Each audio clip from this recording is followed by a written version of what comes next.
सुनील ठक्कर, आप सुन रहे हैं मसाला रेडियो। मौसम मस्त है, गर्मी जबरदस्त। Đài phát thanh Sài Gòn phát thanh trên 2 làn sóng 900 AM Houston và một. Así es que pongan sus aires acondicionados al máximo. También esta semana va a estar muy húmeda. Rise and shine. It's a beautiful day in Houston, but it's gonna be a hot one.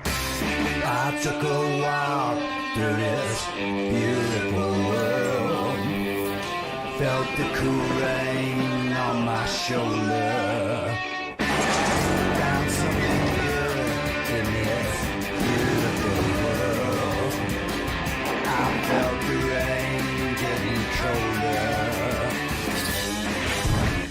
Sha la la la la, sha la la la la la, sha la la la la, sha la la la la.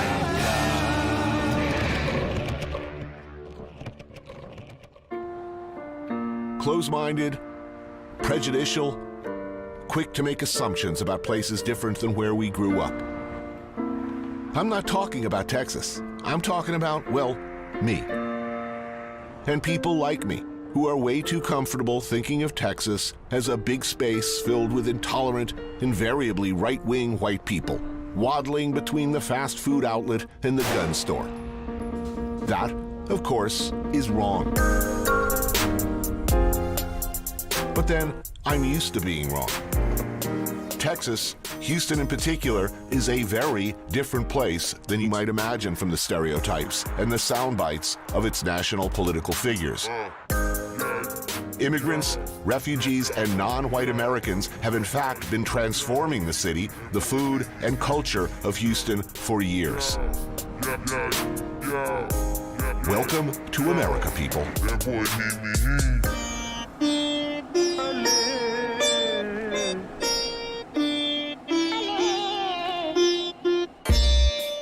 Just another day at the supermarket, a sleepy strip mall on Houston's Hillcroft Avenue. Kemat Grocers, serving the community since 1994. Today, they're hosting a quiet, low-key affair. Good afternoon, ladies and gentlemen. How are we doing today? We're here in Little India in Kemat Grocers, and I think this is the best Little India in all of USA, right? DJ Z, I want to throw a party right now. Everybody, let's start this party!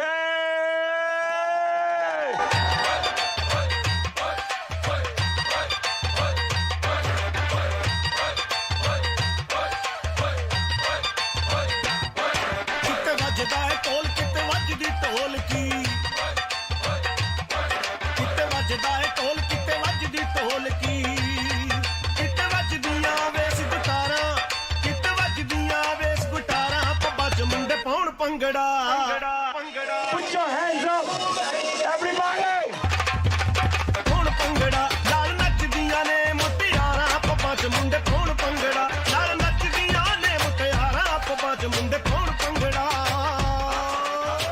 How large is the community here? 200,000 people. 200,000, that's India and Pakistan? Yeah, Indians, Pakistanis, some Bangladeshis, very few Nepalis. So 200,000 and rising, quick. Yeah.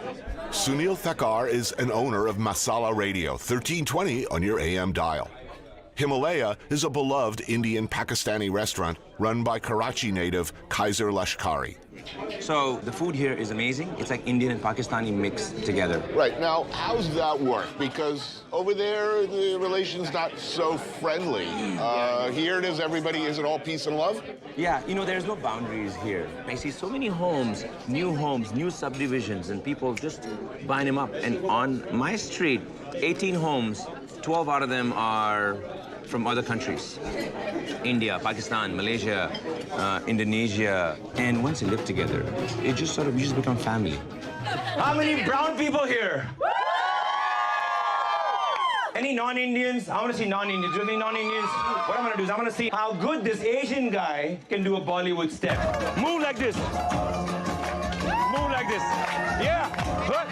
Good. So how old were you when you moved here? I was 17 when I came here. Oh, wow. And growing up, I wanted to be a Bollywood star. I wanted to be a movie star. But my mom didn't want to do anything with this whole movie business. Right. When I came here, and something about this country, something about the openness has gotten me kind of doing what I wanted to do. And I said, I always wanted to be an entertainer. I always wanted to be a comedian. And radio was perfect for me to bring Bollywood in people's cars. Houston's got the biggest drive time. So people listen to the radio here. I couldn't do this back home. But here, you get a chance to just be a new you. You can just be a new person. You know, they say, oh, Hindus reincarnate thousands of times.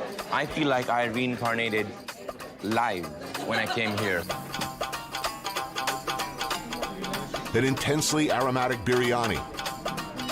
Goat marinated in yogurt, garlic, and ginger, then slow cooked with cumin, cardamom, and star anise. Green curry chicken, done Texas Desi style with a blend of tomatillos and green chilies, cilantro, and cumin. Steak tikka and hunter's beef, sort of an Indian-inflected pastrami, an invention of the chefs. Brined for 10 days, cooked and served with homemade mustard sauce. What about your kids? Do they feel American, or do they feel Indian, or do they feel Indian-American? So they're definitely Indian-American. You know, they eat Indian food. Right. But if you give my son an option, he wants to go to Taco Bell. They speak Gujarati, they like Bollywood dancing, but yet they're not as Indian as I am. I want my kids, and I want all of the kids to come in and feel that these are our traditions that we gotta continue. We got a Pani Puri eating contest coming up. Who can tell me what a Pani Puri is? Like a little dumpling, and it has a hole in it and filled with the potatoes and chickpeas, and then it has a spicy water in it. All right, on the count of three, what I'm gonna do is, I'm gonna give you 30 seconds, and I'm gonna see who can eat the most Pani Puris. DJ Z, you got some music ready? On the count of three. 1, 2, 1, 2, 3, 4. 30 seconds. Most Pani Puris in 30 seconds. Come on, eat them puris. I'm gonna give you 30 more seconds because I think you guys are a little slow. 10, 9,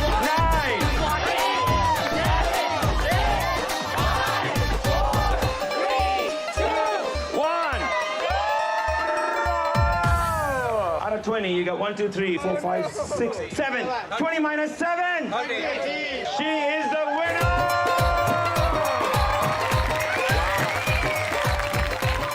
I find Houston to be probably the most accepting place for me. Right. I love it here. I love being Indian in Houston. It's not one of those towns that you say, oh, I want to live in Houston. But once you come here, once you live here, you don't want to move out of here. You know, I always consider India as my motherland, but Houston's my home.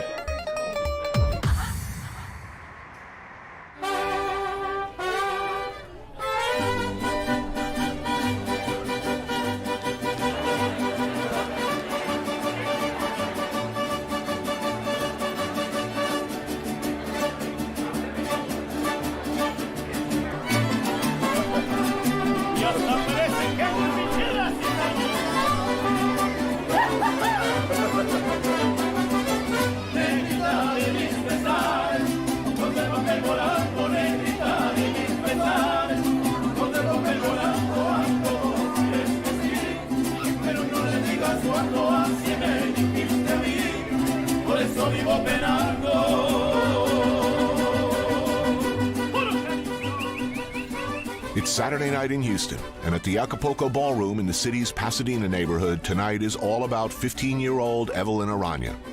If you're Mexican or Mexican-American or anywhere in between, and you've got a daughter turning 15, you better be throwing her a quince, or a quinceañera to be precise. Quinceañera, what is it? It's the becoming of a young lady whenever they turn 15 years old. If you're of Mexican heritage in Houston, I gather you kind of have to have one if you've got a daughter, In Houston, right? yes. Houston, yes. It is an honor to have a quinceañera and for your parents to be able to give you one.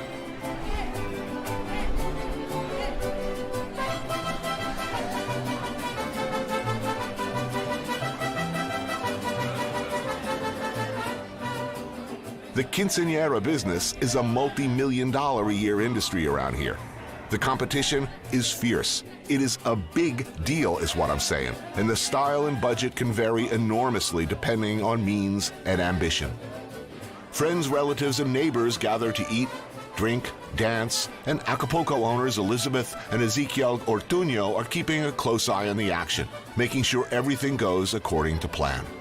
Who gets invited to these things? I mean, this is a lot of people. I don't have this many friends. Friends and family? Friends and families, and from the school too. Yes. Right. Oh, so you got to invite all the girls' friends from school. You have kids? Yes. You have family? Any girls? 4 girls. 4 girls, so they all have these. All of them have had their quinceañeras, and a couple of them have had their sweet 16. You get a quinceañera and a sweet 16? Yes. Oh, my God. I was really happy about having a girl, but it's expensive. What do boys get? A soccer ball. Man, that's cost effective.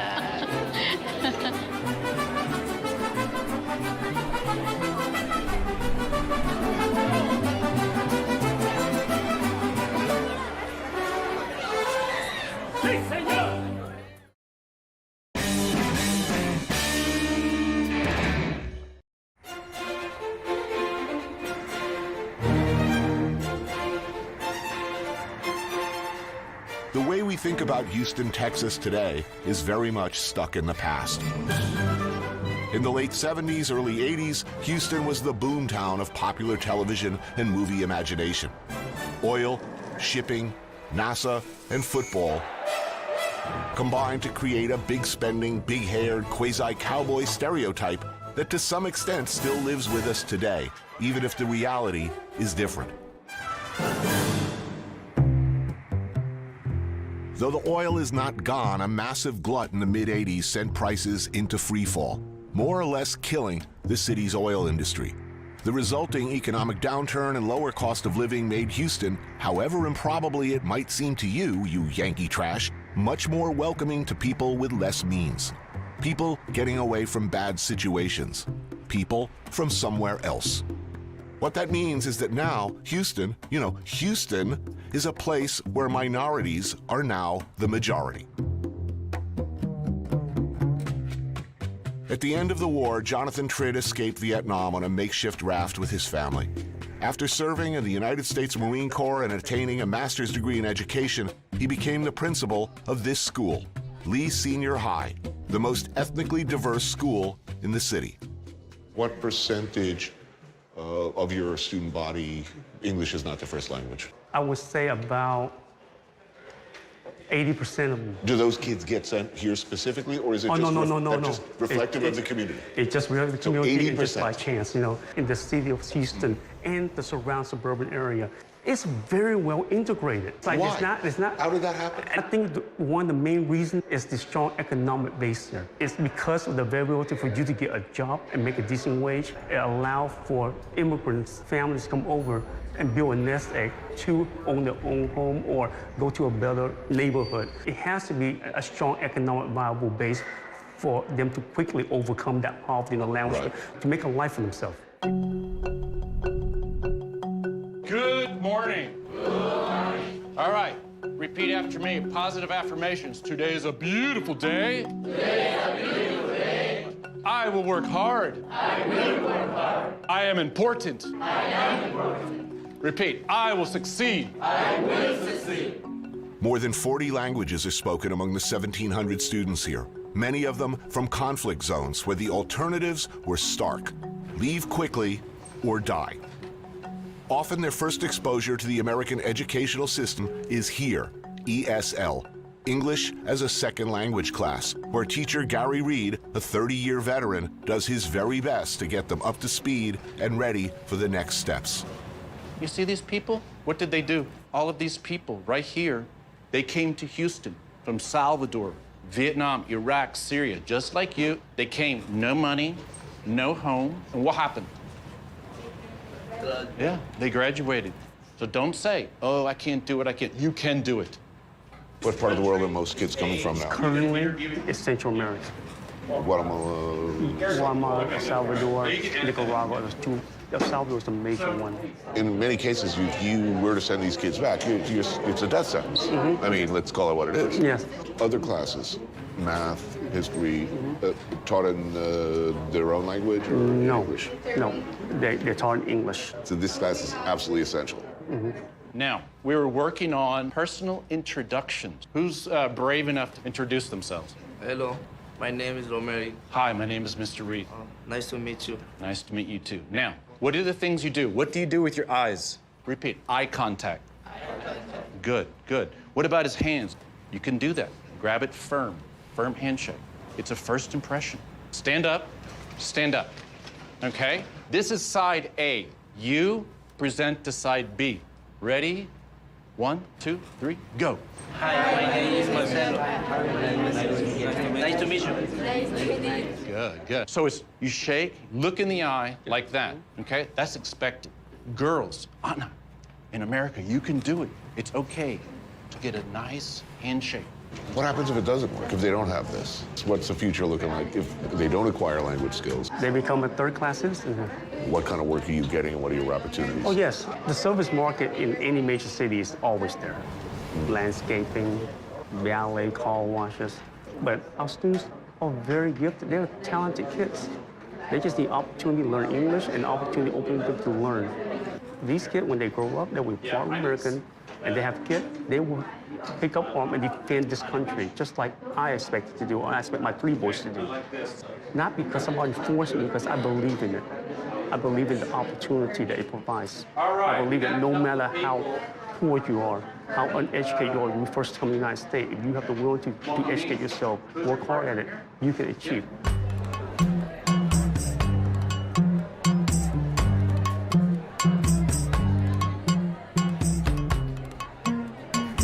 Chicken sandwich and French fries, fruit salad, carton of milk. Welcome to America, kids. No, I haven't had one of these in a long time. So what country is everybody from? I'm from Africa. Things like Ghana, Cote d'Ivoire. Honduras. Iraq. Where in Iraq? Which?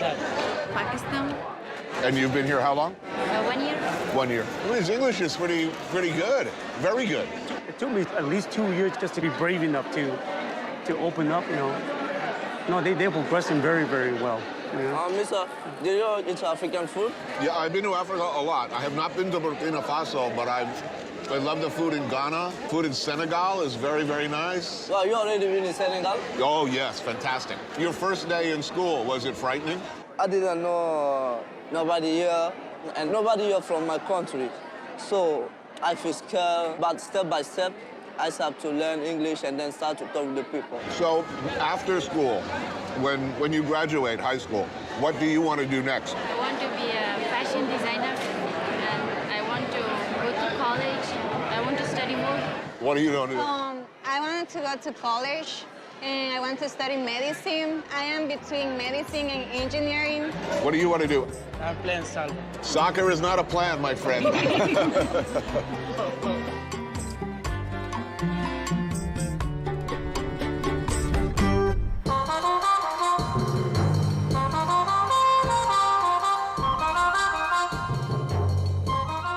Pearland is the quintessential sprawl of suburban Americana. And more these days, this is the quintessential American family. Jonathan, his Salvadoran-born wife, Sylvia, along with his sister Kim and her husband Ron, Jonathan's mom, Nina, and Sylvia's mom, Ayala. So if you have like on Christmas or 4th of July or a big holiday, how many extended family? How many people are coming over? Oh, everyone's laughing. Like a lot. Wow, okay. A lot. What's a lot? How many? 40, 50. Wow. 40, 50 people. I mean, I don't even see it as interracial until people point it out. Well, it's like a typical Texan family at this point. Yeah. Ayala cooks tamales de gallina from scratch. Outside, fresh pupusas are being made on a hot griddle. Jonathan's mom, Nina, makes a dish of jellyfish, shrimp, and pork, tossed with mint, carrots, red onion, and peanuts, dressed with nuoc mam, the pungent Vietnamese fish sauce. And mi cang, a rice noodle dish from central Vietnam made with pork ribs, shrimp, and chilies. Very mixed up meal here. Yeah. Awesome. Did you speak English when you arrived here? Oh, not a word. I Not a couldn't even word. say hi. So I learned it literally within a year. Yeah. Because I had to. By 5th grade, this one teacher, Miss Spikes, just made me feel like I was the smartest little thing in the whole world. She built up my confidence that I could do anything. You know, we learned how to speak Spanish first before we learned how to speak English. Of course. So you came over in 78, did you say? Late 77. I was 10 years old. We literally left on I wouldn't call it a boat. It's more like a raft. There was a hole in the boat. We sat in water the entire time, just sit in soaking water. They let us come in as refugees to the United States. No, we live in a government housing projects. Me, my sister, and my brother all were placed in the same category for ESL. We were probably one of the first wave of boat people resettlement to Houston. Well, what was the urgency to take such a tremendous risk? Our parents felt we need to take a chance on freedom and opportunity than to live under communist rule.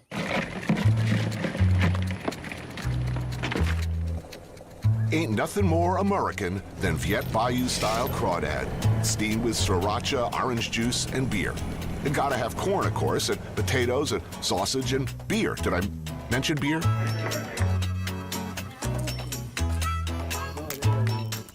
Texas, we get the bad rep of that we are not compassionate.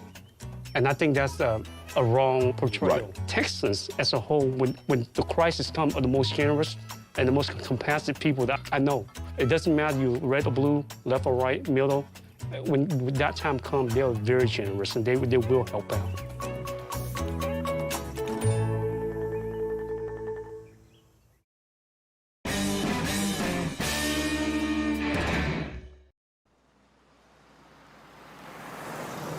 It's hot in Houston, so things move a little slower around here.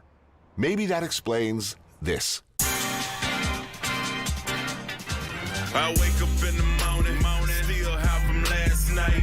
Ain't got no time to chill, I got to get my cash right. LA may have lowriders, but Houston has slab. Its own car culture with its own accompanying sound, its own chopped and screwed hip-hop style. Got slimmer, but my pockets got fatter. Born and raised in Houston, Texas. Born and raised in Houston, Texas. Born and raised in Houston, Texas. Serve, platter. This pretty much like one of the most classic designs of a slab. It's the Cadillac. See how you got the insides custom with the stitching and all that. So, you know, this is a complete slab, you know. Full reclining is... full reclining, it's a laid-back thing. Houston musical artist Slim Thug and his friends Bone and David called some people to bring their cars over to McGregor Park in the southern part of the city. If you're going to do it, what do you have to have? What are the rules? Candy paint, got to have these type of rims. Okay. The elbows, swingers. Fifth wheel and grill is mainly like for slab. That's what make it a complete, you know. And the music, you know how you got the pop trunk with the custom music, you gotta have that outside.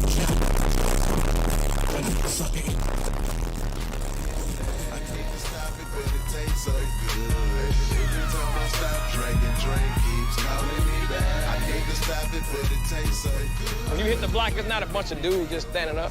It's a bunch of everything. You know, take the old and mix it with the new, you know what I'm saying? These two pink Cadillacs are awesome. That's a married couple, man and woman, and they have their kids with them. Each trunk, they say something, that's your autograph. You see it coming, and you see the car, the grill, and you see the two prongs. It's like, oh my God, here come whoever the guard is of your neighborhood. Right. They basically like legends in the streets. Are all of these, like, are they works in progress, or are people constantly I think it's gonna forever be a work in progress. I think a slab, you're gonna stay after doing it. They always changing them. It get expensive real talk. Like all these cars out here, they probably spent the bankroll on all of them. I wonder last year how many sweets I rolled. I wonder last year how many cups I pulled. Or that muddy purple I purchased by the... You're not eating Pizza Hut in the back of that car either, are you? Well, really, you barely see people in the back seat of somebody's car out here. He's shaking his head. He's like, nobody's got a back seat. Yeah. Because you got the lean. So you got the Not lean a lot of back. leg room. So that means whoever back here can't be long. So I'm thinking about my Lincoln now. You know, maybe I'm thinking like crocodile skin on the outside. I'm Would that be all right? about pony. Pony? From a horse or cow's. Like Palomino kind of a thing going on? Yes, sir. That'd be fresh. That'd be evil. Pay him no mind.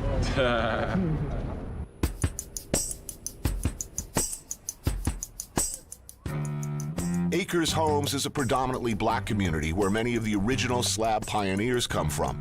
It's also where you can find the legendary family-run Burns BBQ, a place not unfamiliar to me. I first came here 15 years ago on some long-lost travel program on a network far, far away. Founder Roy Burns has passed on to the great open pit in the sky since last I was here, but his son and his grandchildren carry on the tradition of making some of the best East Texas-style barbecue you can find around here. It's been a while. Last time I was here, my grandfather was here back then. You in the right place for some barbecue, man. What do? You do ribs or brisket, or? They do all that. You do all of it? All that. What is that?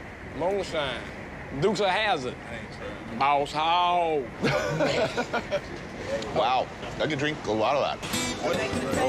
Okay, that's gonna work. The dinner and the spray. A torpedo-sized baked potato filled with cheddar cheese and chopped barbecue beef and homemade link sausage. Slow-cooked pork ribs, big-ass beef ribs, and brisket. Whoa. Okay, I got a baked potato. This baked potato is yours. It's marvelous. That thing is like gigantic. It's My mother always said never eat anything bigger than your head. And that's about as the size of a human head. That look good, though. I ain't gonna lie. So, everybody born here? Born and raised. The town changed at all? A lot. Yeah, well, wait. You know, it was like a big, small town at first. Now it's becoming like a real city.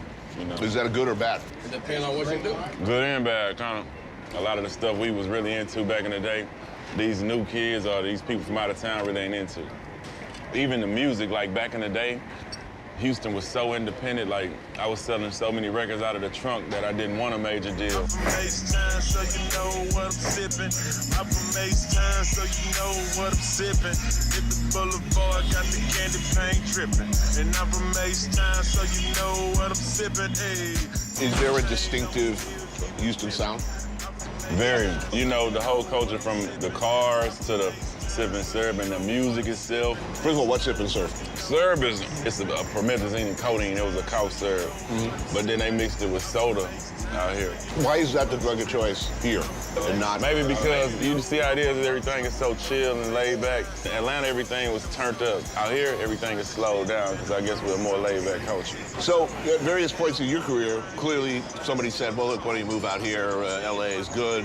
The money out here, the deals are out here. Right. But here you are. Why stay?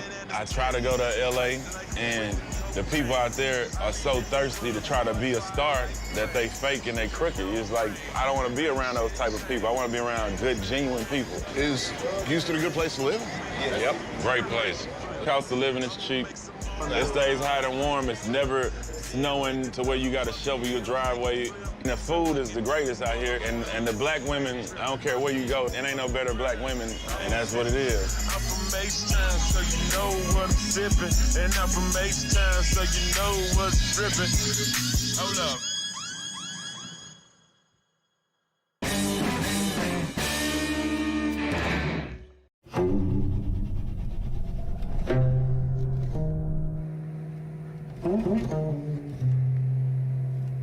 Chiều nay anh dắt em qua cầu. It's a 90-minute drive south from Houston to the town of Palacios on the Matagorda Bay. And like a lot of the communities down here, the principal industry is fishing, shrimp in particular. It's also where, beginning in the 1970s, as the Vietnam War ground to its ignominious conclusion, that thousands of Vietnamese found new lives and a new home. To have remained would have meant, in most cases, arrest, imprisonment, re-education camps, or worse. So all you want is shrimp at this point? Yeah. Because I got 2 licenses for keep get shrimp and fish, but I got enough fish. The shrimp you take? Just big shrimp. Big shrimp. They're small, we don't get the shrimp. You don't want it? No, I don't want to. The shrimping has declined considerably since the 1980s, but the bay still provides a solid livelihood for people like Vinh Nguyen, who made it out of Vietnam on a tiny handmade boat. His engine died and he and his family were lost in the South China Sea for 9 days before being rescued by a cargo ship. He became a United States citizen in 1990 and raised his family here in Palacios. So what year did you come here? How long have you been doing this? I've been, I started for shrimp on 1985. And what year did you arrive in this country? I left my country in 1979. How old were you when you got here? 21 years. You were 21. So why shrimp? How did you come to this business? Because my cousin. My cousin okay. is living here. Right. And I work on the job first. But they told me, the cousin told me that it's very good for shrimp. They're good for shrimp. Make money more.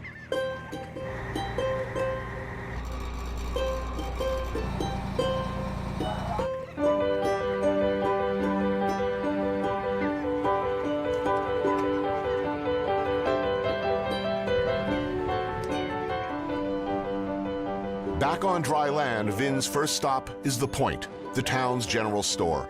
It's owned and operated by pillars of the community, Yen and Brian Tran, who separately came over from Vietnam around the same time, met, married, and raised 3 children here. This is fulfilled my dream. I came here with nothing, 17 years old. First job I ever worked in washing dishes. So my boss told me and said, hey, you are a hard worker. You know, maybe one day you're gonna be the boss. So I have that thing in my mind. After I get married, I told my wife, I said, open a restaurant. And she stopped me. She said, no, you're crazy. So after all my kids went to college, they got a good job, I would mention again, and she said, okay. Oh, that's nice.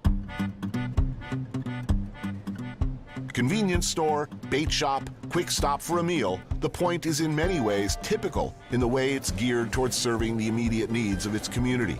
Food for Vietnamese and food for Mexicans. Yen, Brian, their kids Jennifer and Kimberly, as well as cousin TV and his son Donnie. All proud citizens of the United States of America, by the way. You know, I really feel fortunate. We live in this town and we have a lot of support. When we want to open this store, all my friends say, I want to have Vietnamese food. I know that here you have to have Mexican food. So I went and talked to the best Mexican cook in town, Maricela. Yeah, this is the chef right here. Yeah. Good chef. So yes. It's the Maricela.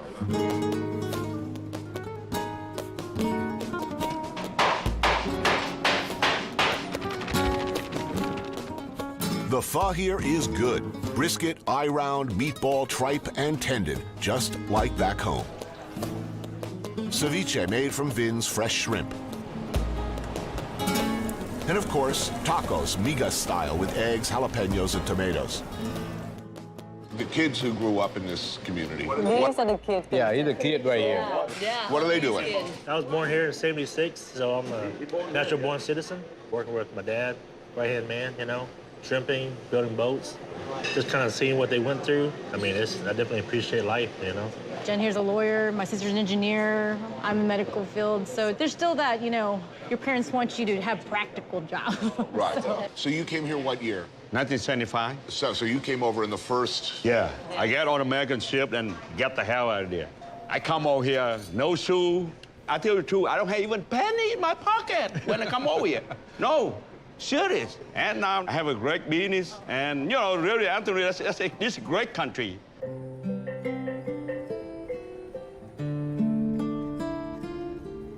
This community of Vietnamese people are very fortunate. Yeah. We always see the generosity of people over here. Because we live in the, 30 years of Civil War? Yeah.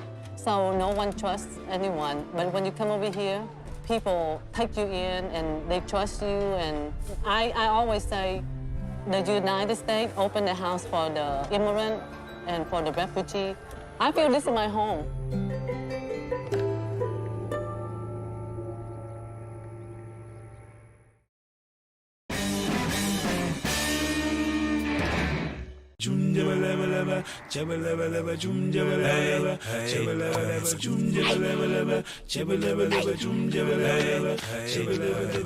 My name is Gertrude. I'm from Congo, Brazzaville. I'm married to Albert, and we have 4 children.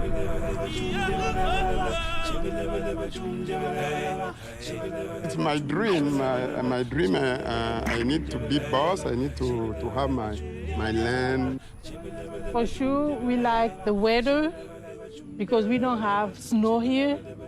On summer, I know it's very hot here, but it's good for plenty, and people are nice in Houston. Many of the more recent arrivals in Houston come from places where life is unbelievably hard and often dangerous. Many come from agrarian backgrounds, arriving here without the skill set needed to compete for jobs in an urban situation. Planet Forward, a nonprofit urban farming program, provides refugees like Gertrude and Albert Lombo access to land where they can make a living from the ground. So here we are, middle of Houston, a lush, fertile plot where eggplant, squash, string beans, and other produce is grown to be sold at farmers markets and to restaurants around town.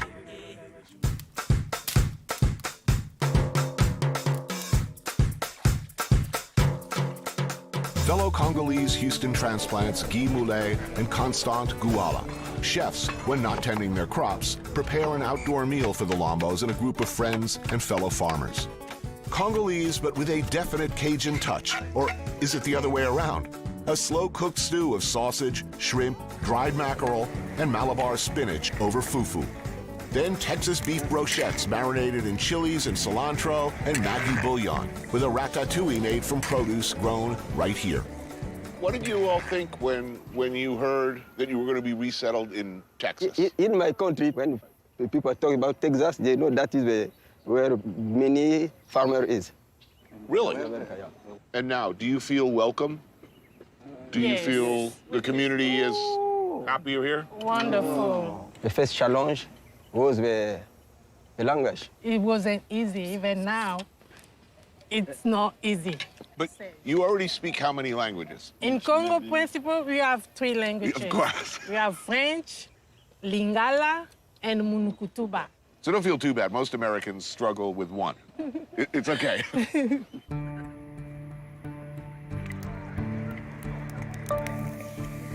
I'm a refugee from DRC. What did you do in Kinshasa? I did electrician and construction too. And here? I was machine operator. After that, I decided to be farmer. It was my dream. My dream it was to get my own garden.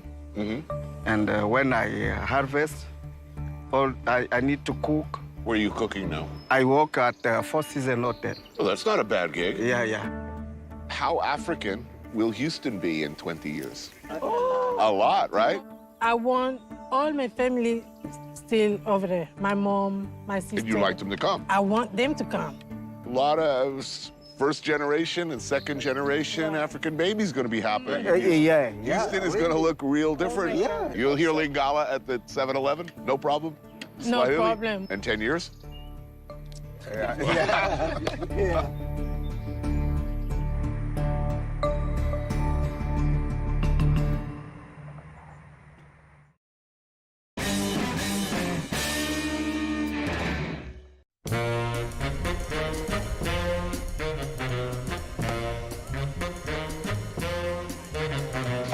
The crack of the bat, the roar of the crowd. 2 teams locked in struggle. Take me out to the ball game, man. Though the smell wafting from behind the bleachers is not hot dogs or popcorn or roasting peanuts, it's a hell of a lot better, actually. Basically, it's practically like baseball. First international game, believe it or not, was USA versus Canada. Really? Yes, in 1844.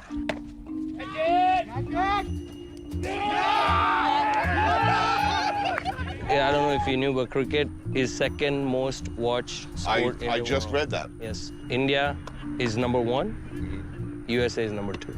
I do like a sport where you can aim at somebody's crotch, though. I think that's sort of awesome. I'm not even going to try and explain the sport of cricket to you. There's a ball, and there's bats. And I think you run to, like, base. Go out to Sardar Patel Stadium in Houston's Richmond neighborhood and ask league president of the Houston Indian Cricket Club, Kuldeep Patel, what it's all about. He knows. He was once a big cricket star himself. Let's go, let's go! Who's winning? The first team scored 120 runs. Right. They're chasing right now. I see. So we can't really say because they haven't had an opportunity. Exactly. Right? See, this is why it didn't happen in America. We like winners in America. We like to know who's winning at all times. But this is very high energetic game. Baseball, when we watch baseball, it's kind of slow to us. Right. When we're playing well, this even game, us, it is. right? It's a slower game. It's really all about the snacks in Yes. baseball. Hot dogs. They're shitty hot dogs, too. The beer's even worse.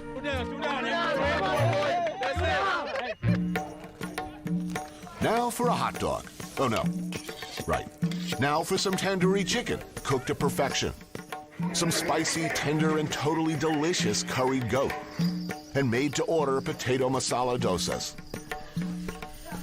Are there fewer rules here?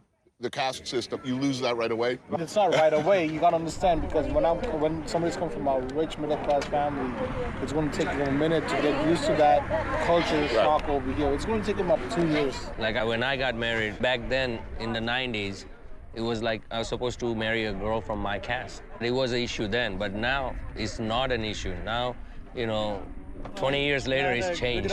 What about white Houstonians? Welcoming, nice? Like my experience, I moved from Singapore. Right. First 6 months, whenever we used to go anywhere and say we recently moved to USA, and everybody, oh, welcome to Texas, welcome to Houston, welcome to USA. And like, that made us very comfortable. I mean, that's not the stereotype. The stereotype is that this is an intolerant state filled with, you know, right-wing cowboys who don't like foreigners. That's what not Houston. Definitely not. In the beginning, you might feel that Texans are like not that friendly to you. Right. But once you know them, they are really friendly people. We see this is the best place to dream and achieve the dream. The same opportunities in India I get, I won't make as much of my life as I would over here. You work hard in this country, and if you put your mind to something, you know, it is achievable. And I think so. America is land of opportunity and best place to stay in the world. Some people say, make America great again. I say America was great all along. Some of us just forgot why. It's great because your grandfather and my grandfather and just about everybody's damn grandfather or great-grandfather crammed themselves, snuck, bought their way, or was dragged onto a boat. And one way or another allowed themselves eventually to dream. You still can. There's still room. And in some places in America, apparently, you are still welcome. Welcome, stranger. This land is your land. Jose, can you see how diversity in Texas is? Don't mess with it. The best with it, it's intricate, complex with it. Headlights is beaming, twilights is gleaming. Broad stripes, bright stars, racing stripes, bright cars. Yo, you could end up dead there. The Houston Rockets, red glare, hardened on the hardwood. The finals, they might get there. Thugger brought the whips out. He posted at McGregor. Houston, all go-getters. They hustle very clever. Eating migas with my amigos. I'm at Guadalupana. My tia make berria with tortilla. She Chicana. They can't deport us all. Chingo Bling make the tamale good. Shopping at Masala Radio. Bumping that Bollywood. Sugar from my mama out in Sugarland. Yeah, that's good. My cousins and my family out in Sugarland. That's my hood. Sugar from my mama out in Sugarland. Molasses. Don't eat fuck with phonies when I kick it in Palacios.